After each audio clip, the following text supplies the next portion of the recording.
In this video, we look at a simplified summary of the story Treasure of the Sunken Juno, which appeared in the April 1978 issue of the magazine Long John Latham's Lost Treasure. In the year 1802, a momentous event unfolded on the shores of Veracruz and Point Lizardo in Mexico. A grand armada of Spanish ships like mythical creatures from a forgotten tale gathered in the harbor. Their purpose? To ferry an astonishing wealth back to Spain, a treasure of such immense value that it would leave one's mind boggled. 23 majestic vessels graced the seas, their hulls laden with riches beyond measure, save for a mere handful. Among this fleet of wonders sailed the magnificent frigate, Juno, a behemoth of the seas. She boasted 34 cannons and possessed a majestic presence, with a broad beam and a deep draft. Her vast holds were filled to the brim with a mesmerizing abundance of treasures, countless crates brimming with long, flattened ingots of silver. Below the decks, towards the stern, lay 36 smaller chests, containing an assortment of silver coins and gleaming gold sovereigns. The total worth of her cargo was said to be an astounding $3,500,000, a fortune fit for legends. It was just as the sun began its ascent that the crew of the magnificent frigate Juno stirred, their movements purposeful and eager. The time had come to embark on their grand voyage, and they wasted no time in releasing the ties that bound their majestic vessel. With precision and grace, the Juno glided into the tranquil waters of the harbor's basin, taking her rightful place in the distinguished line of ships. A mere half-hour later, the procession set sail from the enchanting Veracruz Bay, venturing forth into the vast expanse of the open sea. Guided by destiny, the fleet soon rendezvoused with a formidable escort of 5 warships, their presence lending an air of strength and protection to the flotilla. Like a celestial crescent, the ships traced the majestic contours of the Yucatan Peninsula, their course unwavering and resolute. As the fleet passed Cape Katoki, the northeastern tip of the peninsula, they ventured beyond the realm of familiarity and embraced the uncharted waters of the Yucatan Channel. The journey remained uneventful as they swiftly glided south, their path bordering the captivating shores of Cuba.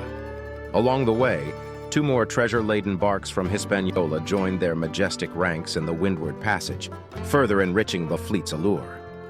Blessed by the gods of wind and tide, the ships were propelled forward by brisk and unwavering gusts. The sails billowed like vast white kites against the canvas of the clear sky, propelling the vessels through the gentle crests of the waves. It was a spectacle to behold as the fleet danced with the sea, their bows cutting through the small, frothy caps with grace and purpose. The winds, however, proved almost too favorable, granting the lighter and swifter vessels an advantage over their counterparts. As the fleet surged forward, a magnificent parade unfolded before the eyes of those fortunate enough to witness it.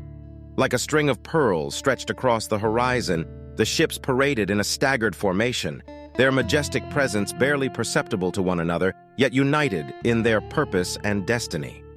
The noble vessel known as the Juno, already veering from its intended course, found itself navigating the treacherous Santarém Channel, a gateway to the legendary Straits of Florida. With unwavering determination, the Juno sailed onward, propelled by the relentless force of powerful tailwinds. Initially, these gusts were but a bothersome hindrance rather than a true threat.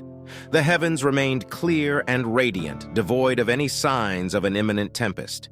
Yet as the hands of time marched forward, the howling gales and tumultuous waves began to exact their toll upon the valiant frigate.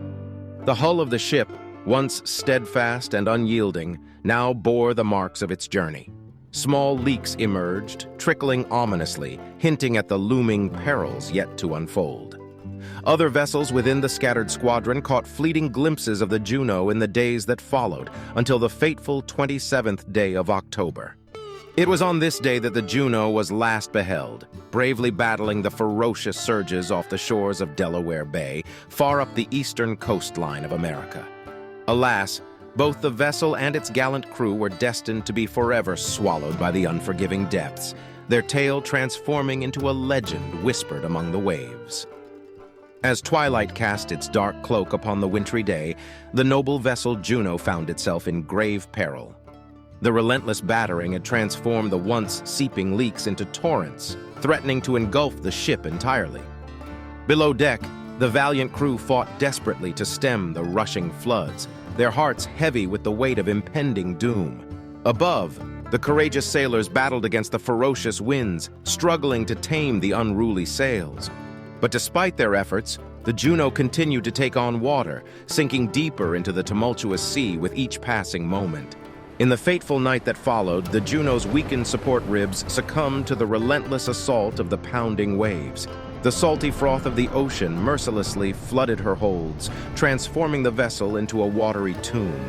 With a heavy heart, the Juno descended into the depths, carrying with her the souls of all 425 brave crewmen. Now she lies as a solemn sepulcher, a treasure vault worth over $3 million, resting in eternal slumber some 20 miles east of Cape May, New Jersey. Her hallowed remains rest in the embrace of the ocean, submerged in 180 feet of water, patiently awaiting the arrival of intrepid treasure hunters who dare to disturb her sunken sanctuary. If you're interested in purchasing a copy of this vintage magazine for yourself, or as a gift for a friend or loved one, please click the link in the description.